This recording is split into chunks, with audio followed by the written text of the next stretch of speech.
Welcome to కొలుగురి 24/7 news TV. ఇకపోతే నేను మస్తు పనులు చేసిన పాలమూరు సాక్షిగా రేవంత్ రెడ్డి పచ్చబద్దాలు 50 లక్షల కుటుంబాలకు ఉచిత కరెంట్ ఇచ్చిన, 45 లక్షల కుటుంబాలకు 500 సిలిండర్ పథకం ఇచ్చిన, కేసీఆర్ నీ పార్టీ దిమ్మె కూల్చుతాం, నీ జెండా ఎగరనీయం, మాకు అన్ని పనులు వచ్చు, అడ్డం వస్తే నీ పని కూడా చేస్తాం, పండబెట్టి మట్టి కప్పుతాం జడ్చర్ల సభలో.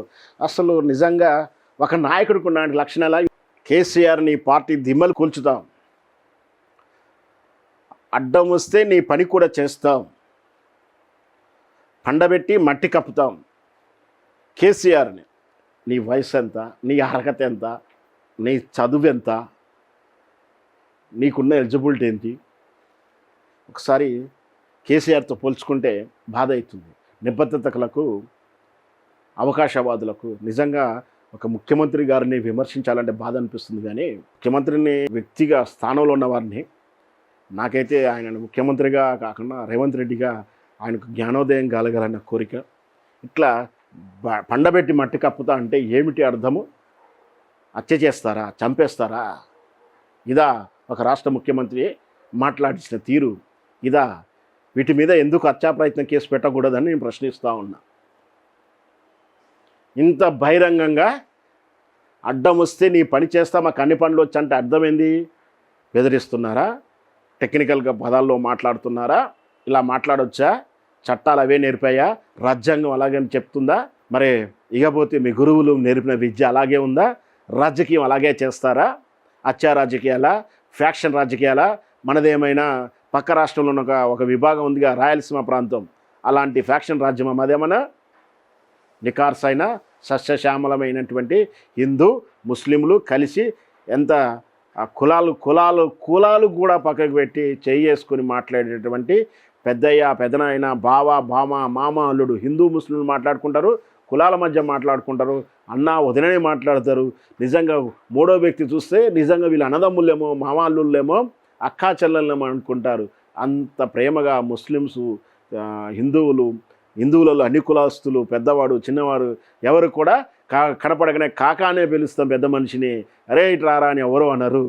అట్లాంటిది మీరు ఇంత ఔన్నత్యంగా ఉన్న రాష్ట్రంలో ఇట్లాంటి మనస్తత్వంతో మీరు ఎలా వచ్చారు అనేది మాకు చాలా అనుమానం, పైగా మాకు బాధగా ఉంది.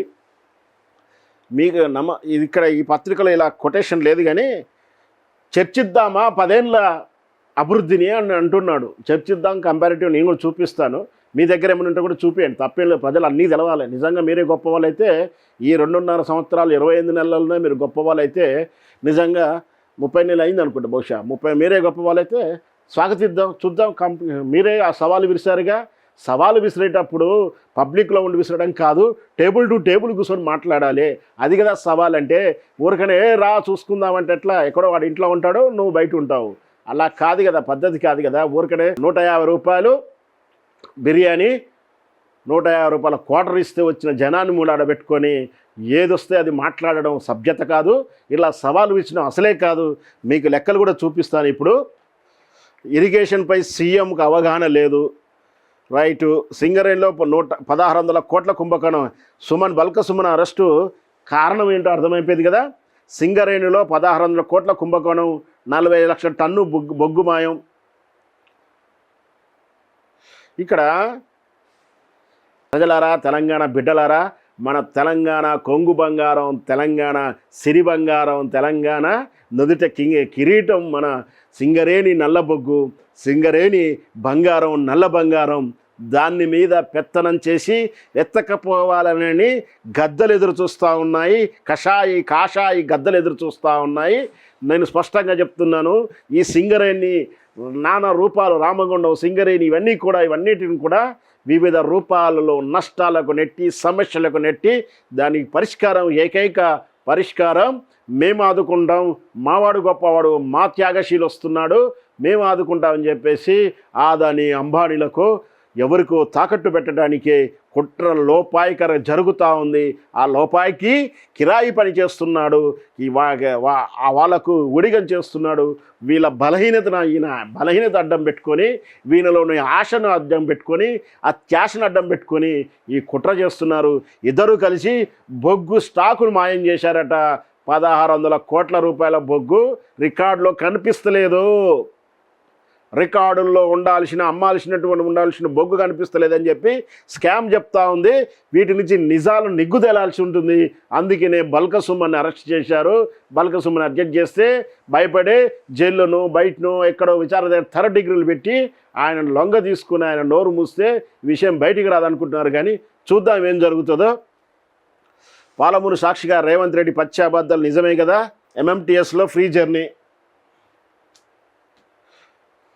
ఏదో అంటారుగా, ఏం ఎగరైనామో ఉట్టికి ఎగిరెగిరిగి పడినట్టు. ఇక్కడ ఏంటి అంటే మనకు ఆ మధ్య ఒక 20 రోజుల కింద అనుకుంటా, 20 రోజులకు ఎక్కువైంది,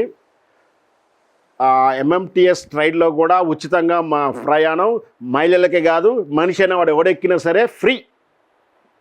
మళ్ళీ చెప్తున్నా, మనిషి అయినా ఆడవాళ్ళకే కాదు మగవాళ్ళకు కూడా ఫ్రీ. మనిషి అయినా వాడు ఎవడైనా ఎక్కొచ్చు, జంతువులు తప్పించి అందరికీ. ఎంఎంటీఎస్ అంటే మిత్రులారా, ఇక్కడ ఎంఎంటీఎస్ అండ్ మెట్రో రైల్ అంటే మనకు రోజు ఇక్కడ హైదరాబాదులో రోడ్డు నడి మీద పైన రోడ్డు పోయేటువంటి అది కాదు. ఇక్కడ రెగ్యులర్ మనం చూసే రైలు ఉంటుంది కదా, ఆ రైళ్లలో సిటీ ఇంటరాక్టివ్ ఉన్నటువంటి రైళ్లను లోకల్ మెట్రో రైలు అంటారు వాటిని.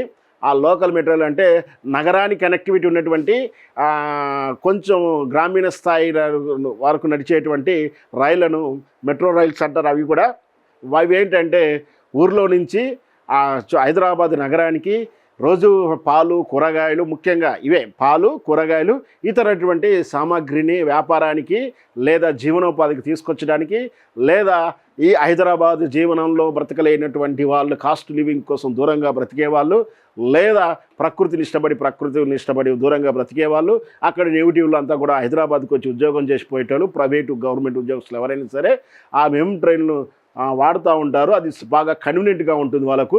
కాకపోతే సిటీ అంతా యాక్సెస్ ఉండదు. ఏమైనా Hyderabad Secunderabad metro, Hyderabad and Secunderabad main railway stations ఉన్నాయి కదా, పాత లైన్ ఏదైతే ఉందో అక్కడి నుంచి వెళ్ళే వాళ్ళకు ఆ కన్వీనియంట్గా ఉంటుంది. ఇటు పోతే ఫలక్నామా ఇటు సైడు, అటు సైడ్ ఏదో నాంపల్లి, ఆ ఉప్పల్ వైపు, ఇలా కొంత కన్వీనియంట్ వాళ్ళకు ఉంటుంది. ఆ ట్రైన్లలో ఇది ఇస్తే మంచిగా ఉపయోగపడుతుంది. ఎందుకంటే అందులో వచ్చేవాళ్ళు, ముఖ్యంగా వచ్చేవాళ్ళు పాల వాళ్ళు, కూరగాయల వాళ్ళు గంపలు వేసుకొని వస్తుంటారు, పొద్దున్నే వస్తారు, ఉద్యోగం చేసే వాళ్ళు వస్తారు, వాళ్ళకు ఉపయోగపడుతుంది. కానీ మంచి ఆలోచన చేశారు పాపం. మరి మనకు కూడా అర్హత ఉండాలిగా, మన క్రెడిబిలిటీ ఉండాలి కదా, మనకు అర్హత ఉండాలి, మన క్రెడిబిలిటీ ఉండాలి, అంతే కదా. సిఫిల్ మన లోన్ అప్లై చేస్తే ఏమవుతుంది, బాబు మీరు మంచి వాళ్ళే కానీ మీకు సిబిల్ స్కోర్ లేరు, మీకు అవసరం నిజంగానే ఉంది, నిజంగానే ఉంది, మీకు ఇవ్వాలని, కానీ మీ క్రెడిబిలిటీ లేదు అని ఎట్లా రిజెక్ట్ చేస్తారో అట్లాగే ఈ సెంట్రల్ రైల్వే వాళ్ళు ఏం చేశారు, మనం ఆల్రెడీ 490 కోట్లు కట్టాలి, ఇంకా కట్టలేదు, వాటి కోసమే ఇంకా దిక్కులేదు, కానీ కొత్తగా ఉచితంగా పెడతా అంటే వర్కౌట్ కాదు. మీరు ఈ 490 కోట్లు ఇవ్వరు, ఆ తర్వాత జరగబోయే ఈ స్కీమ్ వల్ల జరిగేటువంటి ఆ నష్టాన్ని కూడా మళ్ళీ మీరు ఎప్పటికప్పుడు ఇవ్వరు. ఆల్రెడీ రైల్వే కష్టాల్లో ఇక్కట్లో ఉంది. కాబట్టి మీ ఈ సంక్షేమ పథకాలు అయినట్టుగా భావిస్తున్నటువంటి ఉచిత పథకాలు, రాజకీయ పథకాలకు మేము సిద్ధంగా లేవంటూ రైల్వే డిపార్ట్మెంట్ వాళ్ళు శ్రీముఖం పంపించారు. జూన్ 2వ తారీఖు నాడు వాస్తవానికి ఈ పథకం అమలు అవుతుందని చెప్పారు, కానీ ఇదంతా కూడా అబాస్ పాలైపోయింది, ప్రయత్నం శూన్యమైపోయింది. అంటే పాపం చెయ్యాలనుకుని ఏదో పొందాలనుకున్నాడు, కానీ క్రెడిబిలిటీ లేకుండా పోయింది. తెలంగాణ రేవంత్ జాగీరా, పవన్ కళ్యాణ్ పట్టణంపై నేత శ్రాద్ధాంతం సరికాదు. ఆ రాజేష్ ఎక్స్పో స్కామ్లో కేంద్రం పాత్ర ఎంత ఉంది? ఈ కంపెనీలో ఎల్ఐసిలో 600 కోట్లు పెట్టుబడి పెట్టింది కేంద్రమే కదా, ఇది పెద్ద స్కామ్ ఉంది. ఇవాళ 2 స్కామ్లు అండి. ఒకటి 1600 కోట్ల రూపాయల స్కాము, రెండవది కేంద్ర ప్రభుత్వం వచ్చినటువంటి ఈ రాజేష్ ఎక్స్పో గోల్డ్ కంపెనీ. ఇది బీఆర్ఎస్ పార్టీ అనుంగ మిత్రులు అని చెప్పేసి అక్కడ ఇక్కడ పాత పోస్టులు కనిపిస్తుంది. బీఆర్ఎస్ పార్టీ పాలన కాలంలో వాళ్ళు ఇన్వెస్ట్మెంట్ దానికి వచ్చిన మాట వాస్తవం, ఆహ్వానించడం మాట వాస్తవం, కంపెనీ చేయమనే మాట వాస్తవం. కానీ మరి మనం ఏ రాష్ట్రమైనా సరే పెట్టుబడులను ఆహ్వానిస్తుంది, వాళ్ళు వచ్చిన తర్వాత స్కాములు చేస్తే, అవినీతి చేస్తే ప్రభుత్వానికి ఎలా సంబంధం ఉంటుంది? అది అక్కడైనా ఉంటుందా?